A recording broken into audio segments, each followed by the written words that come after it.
запись. Про систему блага.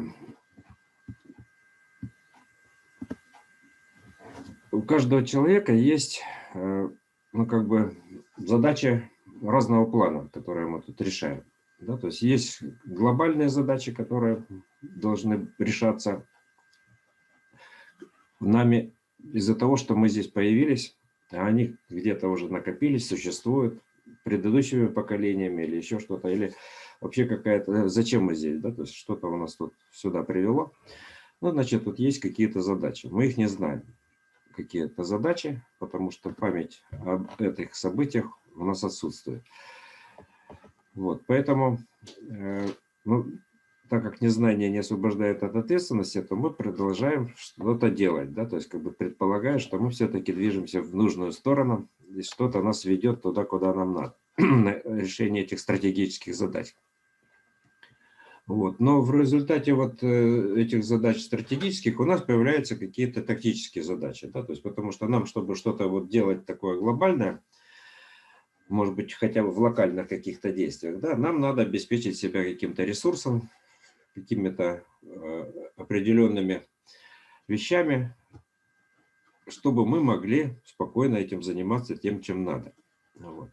А вот по поводу ресурса, который мы к себе подтягиваем, то есть возникает как бы сомнение, да, то есть что ли мы делаем в плане этого ресурса, чем можно заняться, какие дела можно решать, а какие у нас не получается решать по обеспечению себе ресурсами. Поэтому вот система блага, это уже тактические задачи, да, то есть как вот себя обеспечить.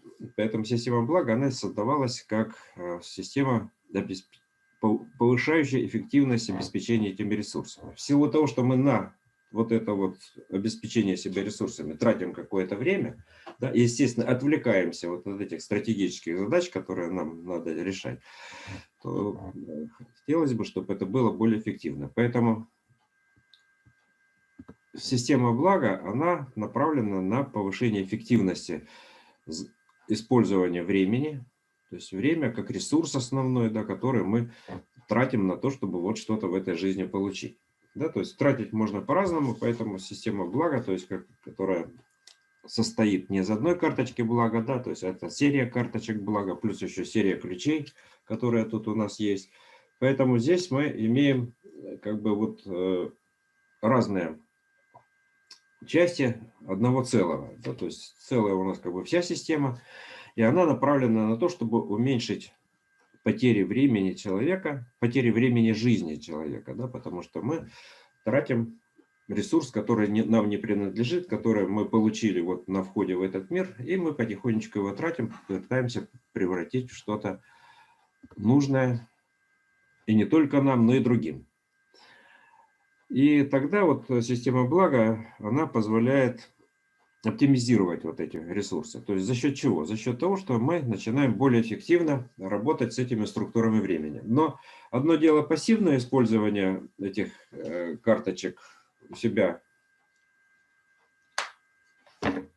Ну, как бы вот положил в карман, что-то происходит, какие-то помехи в структурах убираются, и в результате этого что-то начинает улучшаться в жизни. Но улучшается же не постоянно, они как бы вот растет. Но так как жизнь у нас циклична, то и вот этот рост, он тоже такой бы цикличный. Но в силу того, что человек не знает, куда он движется в этом направлении, то есть он не знает, эти колебания, они как бы эта синусоида идет вниз, или эта синусоида идет вверх, или она по горизонтали.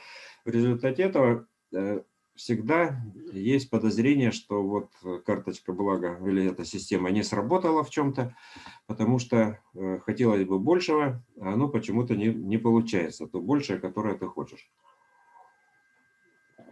Но совсем не значит, что эта система не сработала. Она сработала, всегда будет некое улучшение. Просто нет базы для сравнения. Мы не с чем сравнивать. То есть вот то, что могло бы быть, и то, что произошло. Почему? Потому что система блага работает на уровне событийных полей. Если события изменились, а события изменились, потому что мы предприняли какие-то действия, которые могли бы предпринять другие. Да, то есть у нас есть выбор. Поэтому система блага нам позволяет оптимизировать этот выбор, выбрать то направление, которое нам больше подходит. И выбрать именно энергетически его подкачать, для того, чтобы это направление действительно начало у нас разворачиваться в какие-то событийные ряды. Но так как всегда есть альтернативы, да, то есть всегда есть сомнение, что вот этот путь более правильный или, не, или менее правильный, тот, который мы выбрали. Но, может быть, иногда не стоит сильно сомневаться в этих вопросах. Почему? Ну, потому что если принять, что все, что не делается, все к лучшему, да, все, что не происходит, это как бы по воле Бога, то мы тогда можем просто оптимизировать именно свои действия, сделать их более эффективными. Иногда бывает, надо все-таки какие-то действия предпринять и убедиться, что они нам не нужны, потому что если мы этого не сделаем, мы никогда к этому не придем. Поэтому мы просто пытаемся что-то делать, а система блага нам позволяет в этих действиях повысить вот свою результативность. То есть, чтобы мы меньше тратили времени жизни на то, что нас может отвлекать вот от этих вот глобальных стратегических задач. Ну и вопросы ресурсов на самом деле, это тоже такая штука относительная, потому что у нас вот, допустим, какой-то есть ресурс, который мы можем использовать для своей жизни. Ну, то есть, как бы он нам доступен. И для нас это как бы привычно, и мы считаем, что это нормально, и больше нам ничего не надо. А другому человеку, у него такого ресурса нет, и ему кажется, это какая-то недостижимая мечта. Да, то есть, вот. А третьему, наоборот, кажется, что это вот такая ерунда, в общем-то, что все вот эти вот задачи, которые мы пытаемся себе ставить, они не стоит на них тратить время, о них задумываться, потому что вот есть некие глобальные задачи, ради них стоит жить, и ради них стоит как бы себя вот предъявлять. А как там, есть у нас вот такой ресурс или нету такого ресурса, в общем-то, совершенно не важно. Важно, что у нас есть вот такие большие задачи. Но это все зависит от того, от степени развития человека, от того, как он в этом мире себя позиционирует. Позиционирует он себя как бы маленькой частью, которая от ничего не зависит, или он позиционирует себя как часть чего-то большего. Но это есть, причем позиционирование себя как индивидуальности, позиционирование себя как часть большего, оно тоже не одинаково. Да? То есть мы можем вот позиционировать себя как ребенка, вот, который только родился. Да, вот он такой маленький и полностью зависит от мамы. И тогда часть целого, это вот есть мама, есть семья, и вот что-то в этом роде. Да, то есть потом человек развивается, вот ага, есть еще другие люди, есть социум, и вот он вступает в социальные какие-то связи. Там уже другая часть целого, он часть социума, часть чего-то общего. Потом он становится специалистом. Да, вот он один, он такой мастер в своем деле. Вот он опять же становится как бы часть, ну такая выделенная, как бы, вот он уже другой. Это вот вся позиция другого плана. Но вот оказывается, что таких мастеров тоже много всяких разных. И он как бы как часть вот взаимодействия с этими мастерами уже становится еще более глобальной какой-то структуре вот нашего мира. И так постепенно человек продвигается, как бы, и задачи, которые он решает, становятся все более и более сложными, все более и более масштабными. И постепенно он, развиваясь в своих вот отношениях с миром, постигает и самого себя, и этот мир в целом. Поэтому от того, на каком уровне развития находится сам человек, он может по-разному взаимодействовать со структурой блага, да, то есть обеспечивая себя или вот каким-то обычным ресурсом, да, вот что надо вот только денежку какую-то поиметь, и тогда все будет хорошо. Или он себя позиционирует как часть этого мира, от которой много чего зависит, и он пытается в этом мире добиться чего-то, что могло бы улучшить и его самого, и этот мир, и повысить степень его эффективности развития.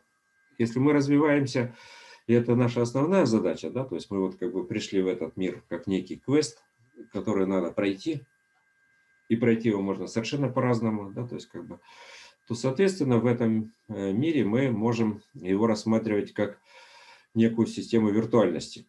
То есть, и вот нам и физики в этом начинают спорить о том, что насколько реален мир, в котором мы живем, насколько он виртуален, да, то есть ведь даже есть такое понятие, как виртуальные частицы, например, да?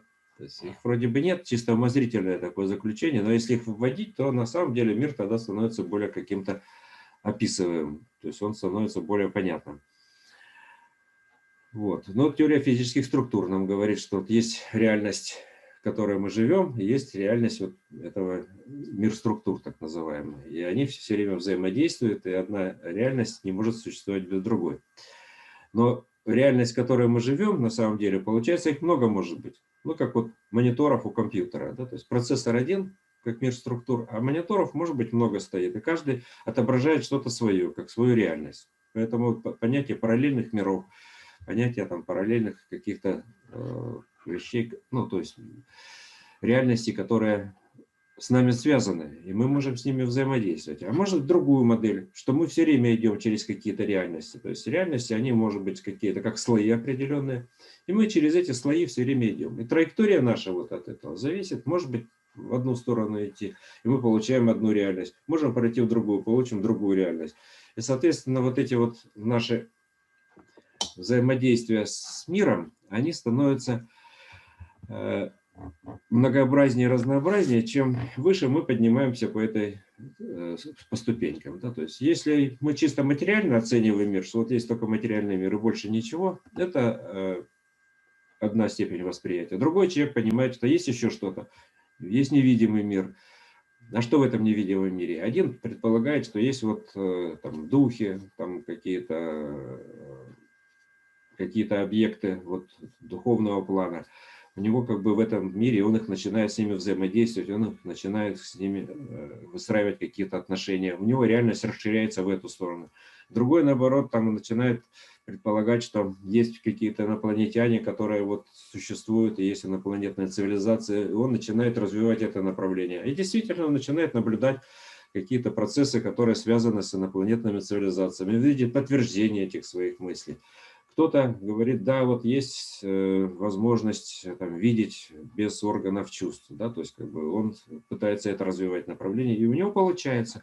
Поэтому в зависимости от того, как мы выделим, что нам интересно, а интересно, возможно, это наш интерес лежит за пределами нашей жизни, он возник где-то в другое время, и мы поэтому этот интерес пытаемся переносить в нашей жизни на те дела, которые мы делаем, то мы можем получать вот разные вариации реальности, и она у каждого своя будет. Соответственно, прошлое, да, то есть оно стабильно, одинаково, то мы прожили все, и оно теперь такое.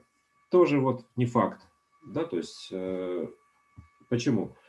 Но если рассматривать, что есть разные траектории по движению во времени, во временном пространстве, да, то есть то мы, выстраивая какую-то одну траекторию, можем получить, ну, как бы, что вот для такой траектории было какое-то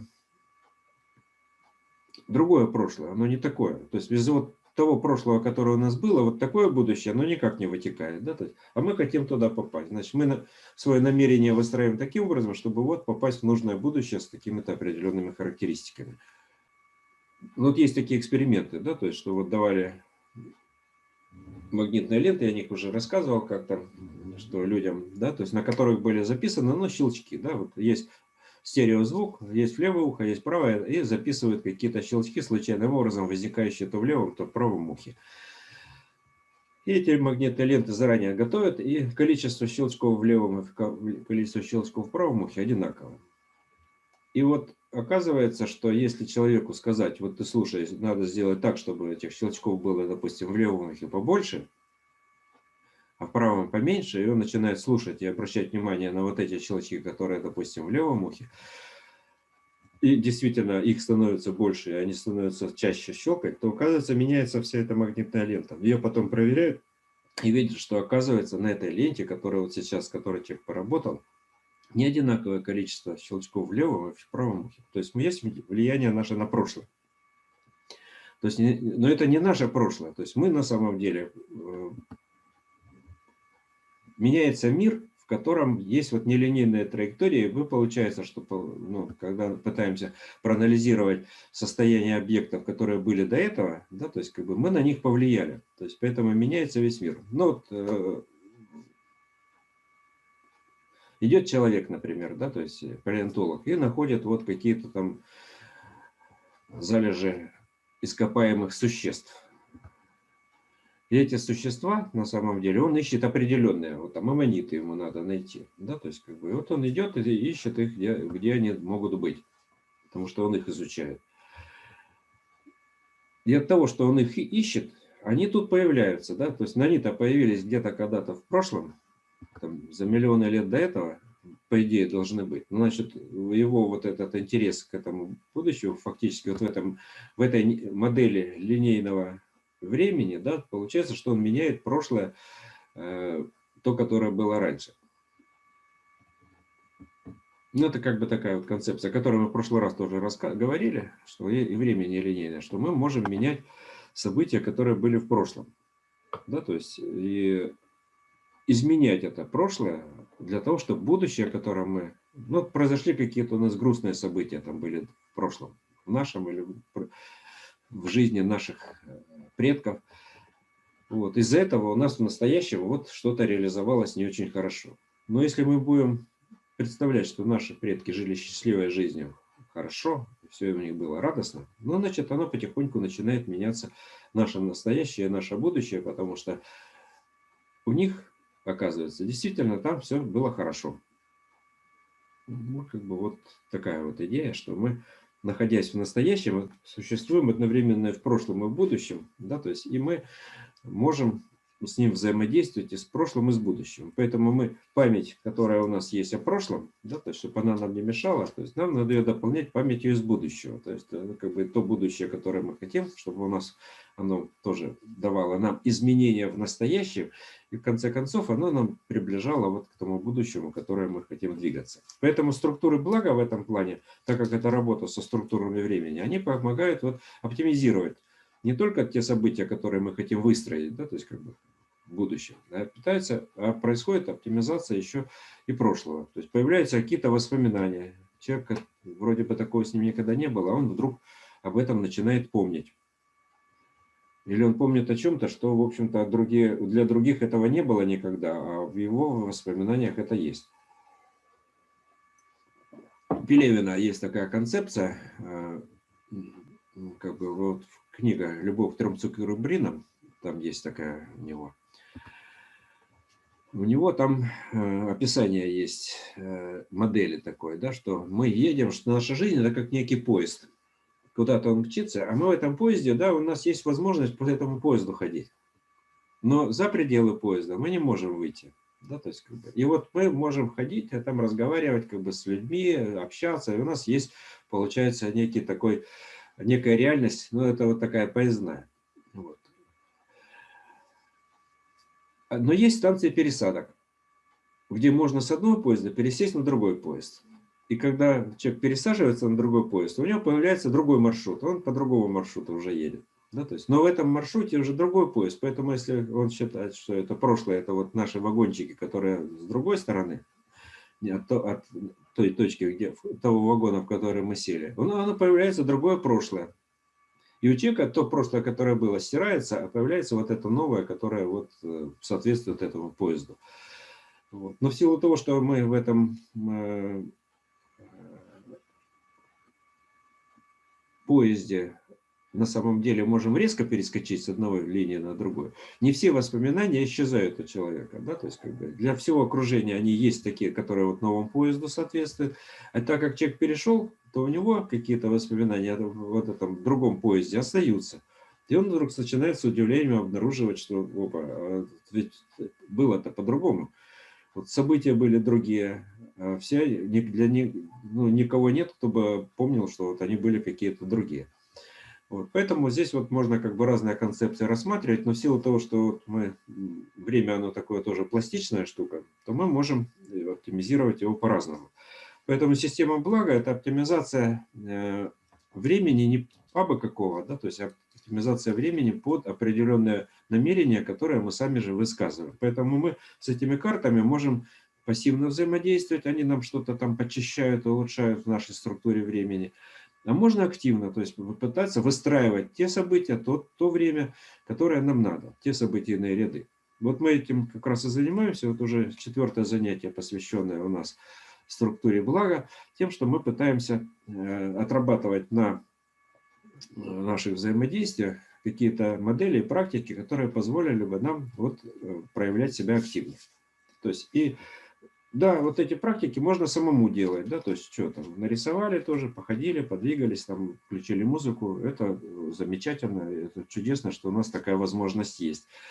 Вот. И это надо делать, потому что иначе мы, ну, как бы, опять переходим на пассивное ожидание, что что-то само произойдет в этом мире, и что-то мы можем получить, а можем не получить.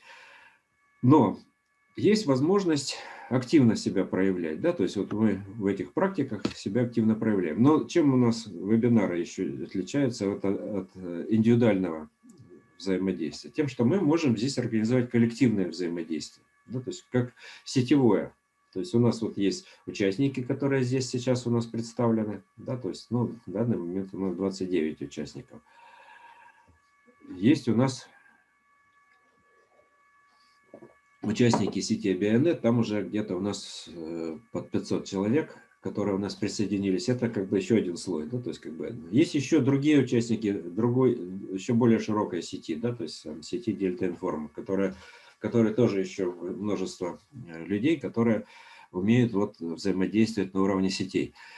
Это еще как бы более широкое сообщество. Поэтому мы, когда взаимодействуем на вебинаре, мы не локально вот как бы только с той группой взаимодействуем, которая здесь у нас представлена, а мы взаимодействуем через эти сетевые связи с множеством людей. Но так как мы здесь как бы вот некое ядро, которое пытается реализовать вот концепцию квантового перехода сети в целом, да, то есть то нам есть возможность как бы вот неким образом соединить свои представления, какую-то общую модель, и в этой общей модели сделать некие общие действия, которые бы мы могли, через эти действия мы можем вот перейти к другой реальности, но не локально как бы только для себя узко, да, то есть как бы, а вот попробовать сформировать такую более глобальную реальность, в которой переходят все сетевые связи целиком. Для чего это важно? Ну, для того, чтобы можно было какое-то будущее более широкого спектра отношений реализовать.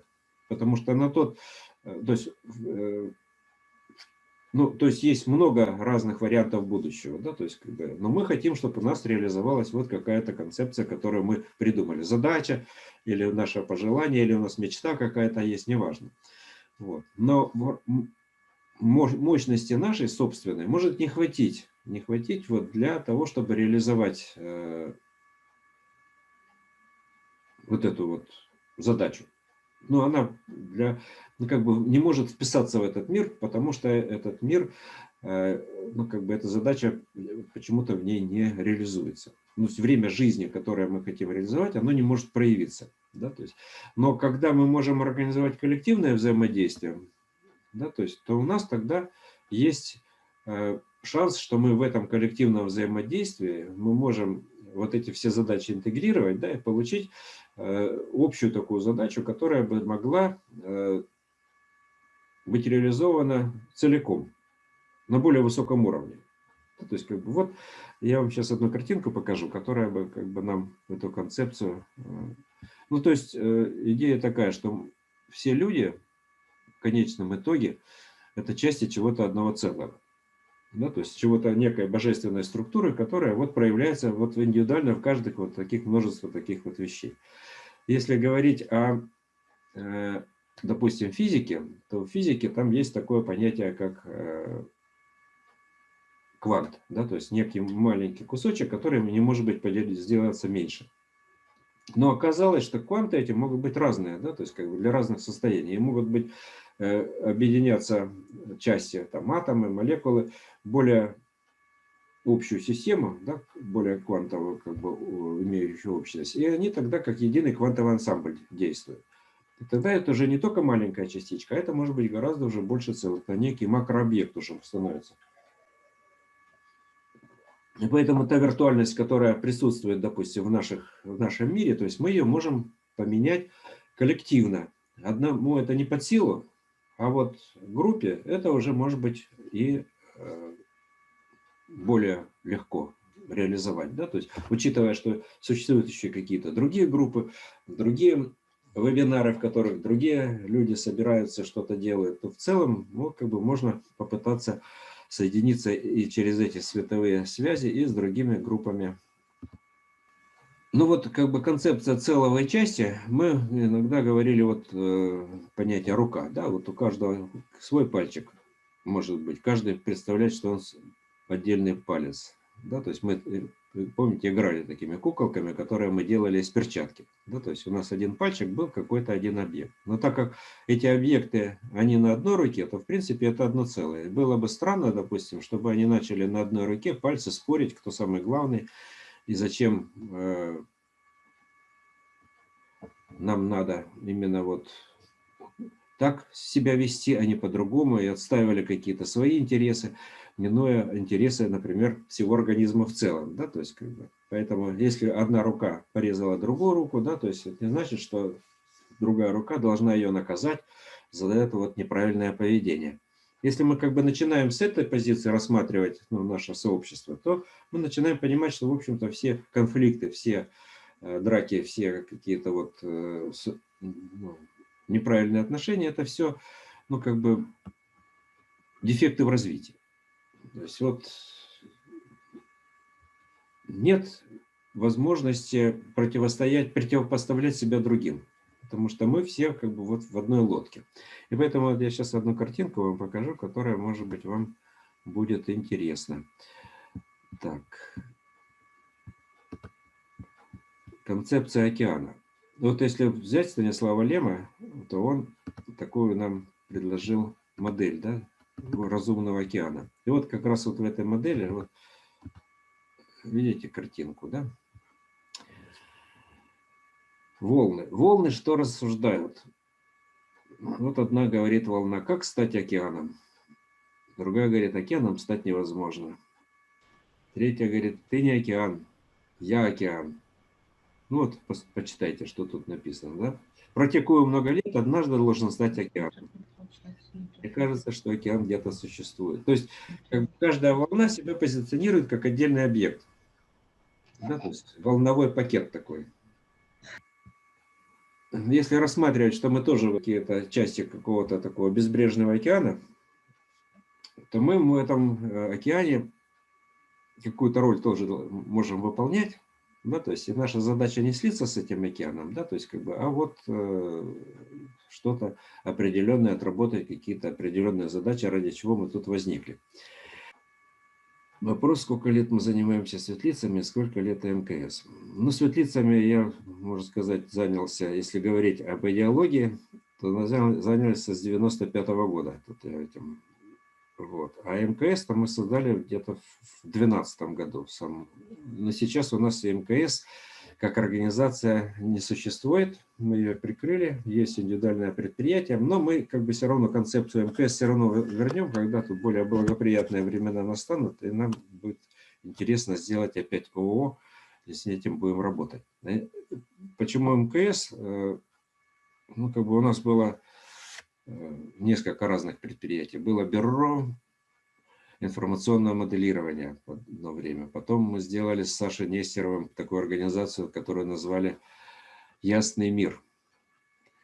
Потом мы ее тоже закрыли, сделали лабораторию информационного конструирования. Вот после лаборатории у нас уже появился Институт моделирования и конструирования структур, как организация научно-исследовательская, которая занимается вот этими вот интересными процессами в мире структур и переходом из мира структур как бы в нашу реальность. Так, ну, значит, вот теперь несколько слов про ключи. Да, у нас есть вот карта, есть ключи. Иногда народ спрашивает, чем они друг от друга отличаются и почему именно вот два таких объекта было сделано. Ну, потому что есть потоки благ, как бы разные параметры. Вот есть у нас поток, который к нам идет. Мы говорим, да, то есть его можно рассматривать, что у этого потока есть понятие мощности, ну, как бы, что есть скорость, да, и есть некий диаметр этого потока. Ну, вот карта блага, она что нам делает, да? Диаметр потока с чем связан? Диаметр потока связан с полем событий, в которых мы выстраиваем вот эти связи для получения этих благ. Поэтому карта блага помогает расширить это поле событий, да, выйти за те ограничения, за те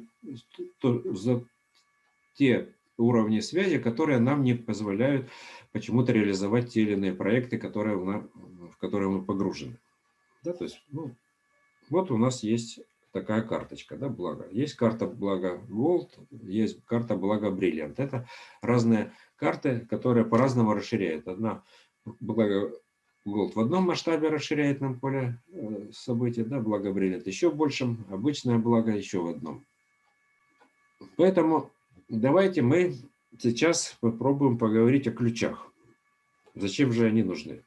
А ключи нужны, потому что вот кроме диаметра потока есть еще скорость, да, то есть как скорость увеличивать потока. Потому что бывает так, что человек, да, расширил поле событий, но скорость там потока такая маленькая, что он почти ничего не заметил, потому что у него как бы вот ограничители есть скоростного плана, да, то есть как бы мощности потока не хватает для того, чтобы получить те или иные изменения. Вот. Тогда, если человек видит, да, что у него вот необходимо ему еще чего-то добавить, ему еще надо, ему не хватает того ресурса, который он получил, он может приобрести эти ключи. Ключи создают положительную обратную связь между входящим потоком и выходящим. Что такое обратная связь? Это в теории управления. Сейчас мы тоже посмотрим такую схему. Значит, вот есть некий черный ящик, да, некий процесс, через который мы получаем благо. Да, то есть как бы в теории управления, то есть мы не знаем, как он устроен, как он все там работает. Нам, в принципе, не надо знать, может быть, потому что нам важен результат. Мы намерением придумали, да, то есть как бы подали на вход, что-то, преобразование какое-то получились, на выходе получились у нас какие-то блага. Да, то есть, но у нас есть входящий поток благ, есть исходящий. И мы какие-то преобразования с этим потоком делаем. Но если мы на выходе, да, то есть сделаем обратную связь со входом, да, через еще какой-то черный ящик, который у нас какой-то реализует другой процесс, он регулирует нам этот процесс, то мы в конце концов можем сделать две вещи. Или застабилизировать этот процесс, чтобы он меньше колебался. Это называется отрицательная обратная связь. Или его разгонять, то есть сделать его усиливать. То есть вот мы получили превращение на выходе, мы к этому черному ящику, вот ко второму обращаемся, и мы получаем на входе превращение сигнала. На входе у нас опять превращение идет, на выходе еще больше, и так вот как бы идет разгон этого процесса. Это называется положительная обратная связь. Так вот, ключи, о которых я говорю, да, вот ключ, он выглядит похоже как бы на эти карты блага, только сзади там написано, что это ключ увеличения мерности потока благ. Почему мерности? Ну, потому что мы говорим о времени как о неком многомерной структуре. Поэтому вот задача ключа – это создать вот эту положительную обратную связь между входом и выходом в потоках благ. Но, хотя это вроде как мы их рассматриваем как отдельные потоки, но на самом деле это части одного потока. Поэтому если мы начинаем вот во выходящем потоке какие-то ограничители сами вводить, ну, например, мы начинаем что-то вот судорожно экономить из-за того, что вот никак мы себе позволить такого не можем. Человек начинает зажимать вот этот свой поток благ. Да, то есть как бы он выходящий, то есть начинает зажимать. Но на самом деле, так как это одна часть общего потока, то он входящий тоже начинает пережимать. Это как бы вот когда есть ограничитель вот на выходе. Да, то есть, потому что то, что нам пришло, мы его должны куда-то вложить. Вот. Вложить мы можем не только вот в то, что у нас в свое какое-то, да, там, потратили на что-то, на какой-то определенный ресурс, и больше нам ничего не надо. Мы можем еще это вкладывать и в общую систему, в развитие, да, то есть тогда она нас будет тоже сильнее поддерживать и усиливать. Поэтому вот как бы ключ через взаимодействие с общей системой, с системой блага, это вот вложение в развитие этой системы, ускорение процесса. То есть получается, что мы начинаем разгонять вот этот поток, который у нас идет, скорость потока. Поэтому карта блага расширяет нам диаметр потока, а ключ, он нам увеличивает скорость потока. Но скорость потока ж можно неоднократно увеличивать. Одну итерацию сделали одним ключом, потом другой ключ взяли, еще усилили, еще усилили. Поэтому у нас рекомендация есть, ну, как бы раз в пару месяцев хотя бы приобретать ключи для того, чтобы можно было толкать этот процесс все дальше и дальше, разгонять его и тем самым увеличивать скорость взаимодействия с потоком благ. Вот, поэтому мы сегодня повзаимодействуем еще и с ключами. Поэтому у нас к нашему структуре сегодня присоединены структуры не только благ, но и ключей. Ну, к нашему взаимодействию. Поэтому если у кого-то есть ключи, вот может взаимодействовать с ключом. Мы даже ключи в свое время дарили на каком-то конгрессе, помню. Ну, к Силверу. Но на самом деле, вот иногда говорят люди, вот у меня карточка блага, а вот ключ у меня к другому типу. Не важно, к какому типу ключ вы приобретаете, потому что они пропорциональны на самом деле затраченным средствам, их эффективность. Поэтому если вы хотите сэкономить и взять поменьше ключ, можно, значит, это одна система превращения, подороже ключ у вас побольше вы получили превращение. Поэтому все зависит от того, какое превращение вы хотите получить. Значит, поэтому мы модель какую сейчас сегодня будем делать, да, то есть модель положительной обратной связи. То есть мы будем делать, опять же, некое действие, но в этом действии мы будем не только само действие делать, но мы будем пытаться вот это, через определенные дополнительные действия создавать дополнительную обратную связь. Какие есть вопросы? Единович, да, здравствуйте. Вот скажите, пожалуйста, а вот я приобрела ключ, а что через там 2 месяца или через какое-то время желательно еще приобрести какие-то ключи, да? Если вы хотите, то здесь это не обязательная процедура. Карта блага работает и без ключей, да, то есть но если вы хотите интенсифицировать этот процесс, то уже сами решаете, да, хочу еще там дополнительное сделать, активность, повысить свои карты блага, тогда приобретается еще ключ, и этот процесс можно вот неоднократно усиливать, добавляя. Потому что когда карта блага работает, она же есть определенное превращение, а потом мы выходим на некая плата, да, то есть мы вышли на определенное состояние, на определенную систему равновесия, взаимодействия с миром и по отношению вот к реализации вот этих каких-то наших благ, которые у нас уже есть. Вот есть поток, он уравновесился, да, то есть мы хотим его увеличить, значит, надо какое-то действие предпринять. Или самим организовать эти положительные обратные связи через взаимодействие с самой системой, или через систему ключей.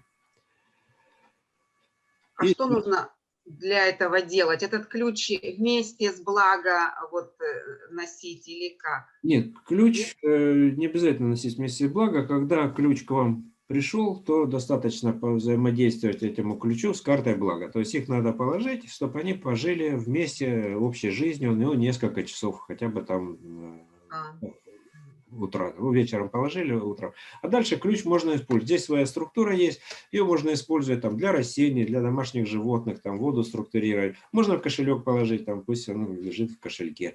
Может кому-то дать там из родных, пусть у них тоже он как-то поработает на них. То есть это уже не, то есть с картой блага не обязательно все эти ключи таскать с собой. Если трансляция, вот Оля пишет, как быть тогда с ключами? Ну, это как вы являетесь уже самой картой блага, вы с ней, с ключом немножко там поживите, положите под подушку там на ночь к себе, и все, этого достаточно, чтобы ключ активировал, усилил вот вашу структуру, которая с вами связана. А приобрести так же, как обычно, можно мне написать в чате, в WhatsApp, и мы организуем это дело, куда отправить деньги и так далее. То есть в зависимости от того, какой ключ вы хотите, какого типа, на какую мощность потока и так далее. Но прежде чем мы начнем с картой блага взаимодействовать, да, то есть мы попробуем взаимодействовать с другим процессом. То есть у нас же как, да, то есть, как говорил Владимир Ильич, прежде чем объединиться, надо разъединиться. Значит, что-то нам надо от чего-то отстроиться, то, что нам не надо.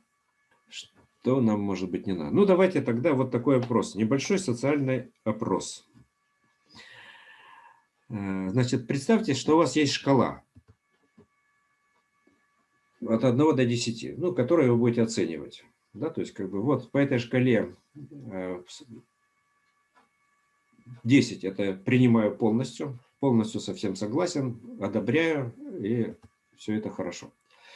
5 – это нейтральная, да, то есть все равно абсолютно, хоть так, мне без никакой разницы я не вижу.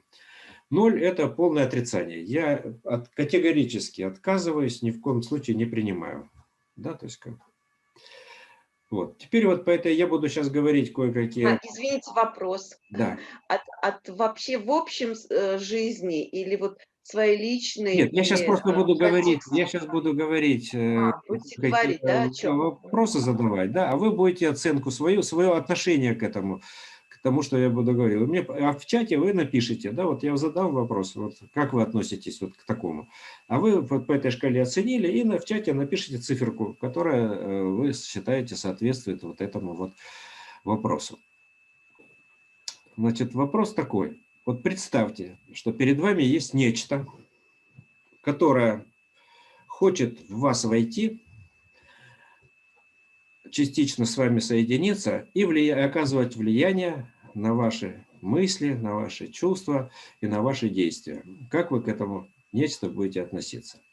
Как вы отнесетесь к этому нечто, да? То есть, которое хочет в вас войти, с вами соединиться частично и оказывать влияние на ваши мысли, чувства, действия. Делаем оценку, да, то есть по шкале от 0 до 10. 10 – это у нас мы полностью принимаем, считаем, да, это здорово, это отлично, я согласен. 0 – это я категорически против, а 5 – это мне все равно. Ну, есть так, нет, так нет. Значит, еще раз тогда, есть нечто, перед вами находится, да, то есть хочет с вами слиться, да, войти в вас, вернее так, войти в вас, частично с вами слиться и оказывать влияние на ваши мысли, на ваши чувства, на ваши действия. А вот как будет влияние оказывать, положительное и отрицательное, вы не знаете. Но вы знаете, что точно будет влиять. Так, вот Ольга и Наталья согласны на все. Готовы к такому слиянию. Да, то есть Ольга, ну, я говорю, Ольга и Наталья Зайцева. Остальные под вопросом. Есть некоторые, которым все равно. Так, хоть так. Есть, которые, ну, не очень хотелось бы. Да, то есть, ну, у нас как-то активных не так много людей, да? Нет. Ну, вообще, вы готовы, допустим, к себе, к тому, что вот что-то хочет с вами войти в вас, говорю, в первую очередь войти, да, то есть, как бы, а потом уже вот начать как-то с вами взаимодействовать и вот и доказывать достаточно сильное влияние. Вот, то есть, ну, как бы вот есть 0, 2, 3, то есть отрицательное, есть положительное. Теперь давайте другую, как бы вот, другое нечто. Нечто другое, которое вы хотите в себя ввести и понимаете, что это будет на вас оказывать влияние на ваши мысли, чувства и действия. Как к этому вы отнесетесь? Ну, вы сами хотите это сделать. Но опять же вы не знаете, будет это положительное воздействие или отрицательное. В чем-то может положительное, а в чем-то отрицательное. Ну, тут как бы больше уже, как бы, да, больше положительного отношения. Хорошо. Оценили, да, то есть, как бы, вот теперь давайте подумаем, что это может быть. Да, а теперь такая, как бы, вот еще другой вариант. Ну, вот перед чем всех впускать, надо сначала познакомиться. Да, я согласен, что надо познакомиться, но не всегда это знакомство, оно нам понятно. Другое, как бы, еще может быть вариант, что мы понимаем, что если мы в себя это не введем, то мы можем и помереть. А если введем, то неизвестно, может быть, и выживем. Как тогда мы к этому отнесемся? Ну, тогда мы как бы говорим, что да, 10, и, в общем-то, это уже однозначно, что это все мы принимаем, да, то есть, как бы, что же это может быть такое? На самом деле, это то, что мы в себя каждый день вводим, это еда. Да, то есть, что такое еда для нас? Ну, понятно, что это некий набор химических веществ, которым надо нам зачем-то в себя вводить. Но кроме этого, еда – это всегда носитель некого света, да, то есть это было когда-то живое что-то. Оно же жило своей жизнью. И вот от того, какой оно жизнью жило, вот такого света она набрала. И это, вот эту вот еду мы в себя вводим. И эта еда, которую мы вводим, она нас, оказывается, достаточно сильно влияет. И влияет она так, что мы под действием вот этой еды можем, ну, принимать какие-то решения, какие-то участвуя в тех или иных событиях, помимо нашего как бы вот разума, да, то есть это, причем, видите, мы с этой едой все время как бы ее вводим в себя и сливаемся. Но когда мы едим, мы на самом деле себе это не отдаем отчет. Мы делаем это механистически, да, то есть как бы понимаем, что да, нам надо поесть, и вот и это хорошо. А вот то, что там может быть, а что там может быть оказаться? Что вот в процессе переработки потом, да, вот это живое пожило, допустим, да, оно жило счастливой жизнью, набрало какого-то света, а дальше начинается идти цепочка, через которую она проходит, пока попадает к нам на стол. А тут уже, да, множество разных людей, множество разных каких-то структур на это взаимодействует. И что в конечном итоге мы получим, это не факт, что это то, что нам действительно очень нужно и полезно. То есть вещества-то те же самые вроде бы, да, то есть, но по структуре вот этой вот временной это может быть совсем не то. Поэтому мы давайте сейчас опять попробуем повзаимодействовать с карточкой чаша радости. Вот такая у нас есть карточка. Чаша радости. Ну, она вот у нас с другой стороны, вот другой может быть. То есть разные дизайны есть, варианты. Что нам эта карточка дает? Она дает нам возможность из вот этого вот, то, что мы в себя вводим, да, то есть убрать то, что нам может мешать. Вот тот свет, который набрался как структурное искажение, он может уйти. Почему нам это важно? Потому что наше отношение к еде тоже важно. И важно, чтобы мы понимали, когда мы что-то в себя вводим, чтобы вот это вот отношение было наше, с одной стороны, мы благодарим вот эту жизнь, которую кто-то сформировал до нас, да, так как чувство благодарности, с одной стороны. А с другой стороны, да, то есть как бы это как часть себя. Мы же, если оно в нас пошло, это уже часть нас. Вот вопрос, где мы, а где не мы. Где мы себя можем позиционировать как отдельный объект, а где мы можем уже не отдельный объект. Да, то есть, если же это мы в себя ввели, это что же мы, значит, мы становимся, еда становится нами.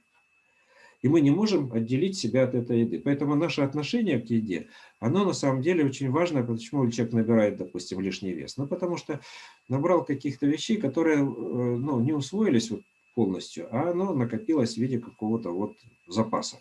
И он иногда бывает очень нужен, потому что без запаса у человека нет устойчивости. То есть иначе его начинает куда-то нести, он начинает быть